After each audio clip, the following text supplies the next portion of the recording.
Hello students, today I will teach you the chapter number 13 of class 5th, that is Vinoba Bhave.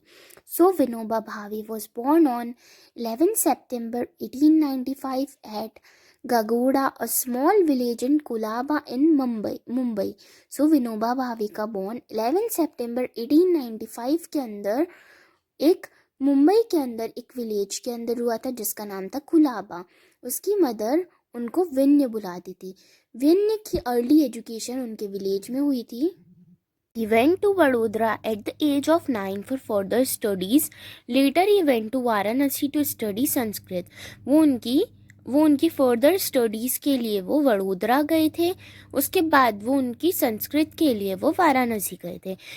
उसके बाद वो वहाँ पर महात्मा गांधी के कांटेक्ट में आए, जो कि साबरमती आश्रम के अंदर रहते थे।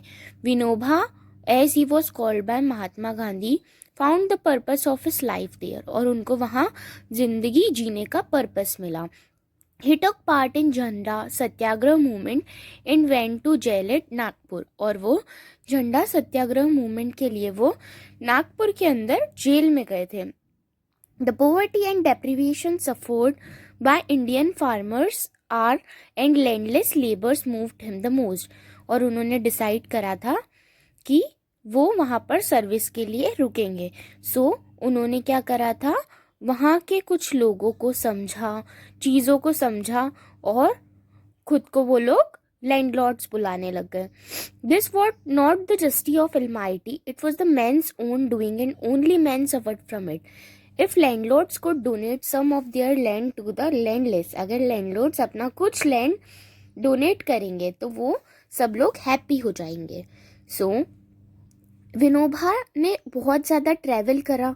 वहाँ वो सोसाइटी के डिफरेंट सेक्शंस के लोगों से मिला और उन्होंने अपने लॉजिक समझाया।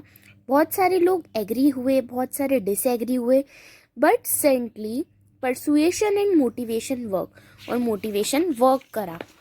एंड स्लोली भूटान योजना टेक प्लेस, द भूटान आंदोलन, और वहाँ पर आंदोलन हुआ जो स्मॉल फ्लिकर थे लैम्प्स के, और उसके अंदर बहुत सारी थाउजेंड्स ऑफ लाइफ थी। उन्होंने क्या करा था, लैंडलॉर्ड्स को लैंड को डोनेट करा था। विनोबा भावे ने ये मूवमेंट जो था स्मॉल विलेज के अंदर स्टार्ट करा था, जिस विलेज का नाम था पोचामपल्ली, जो तेलंगाना रीजन के अंदर आंध्र प्रदेश में था। उन्होंने डे एंड नाइट वर्क करा, लैंडलॉर्ड्स को मोटिवेट करा लैंड को डोनेट करने के लिए, और वो एक सर्वोदय उनको बोला गया। और उनका ये जो मूवमेंट था उत्तर प्रदेश बिहार के अंदर सक्सेसफुल हो गया।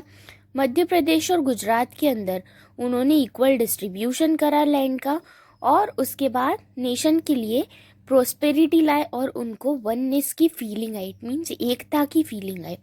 विनोबा भावे जो थे वो आश्रम के अंदर बैंक ऑफ पवनार रिवर के अंदर महाराष्ट्र में रहते थे।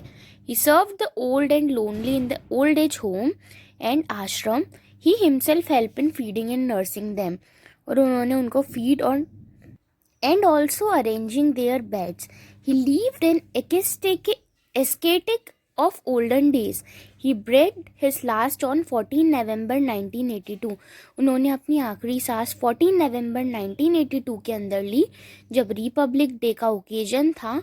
And on the occasion of Republic day in 1983 उनको भारत रत्न से अवार्ड करा गया था फॉर नेशन सेल्फलेसली। उनको वहाँ पर सेल्फलेसी सर्व करने के लिए उनको भारत रत्न अवार्ड मिला था। Students, this is the amazing story of Vinoba Bhave. I hope you understood this story very clearly. Thank you so much.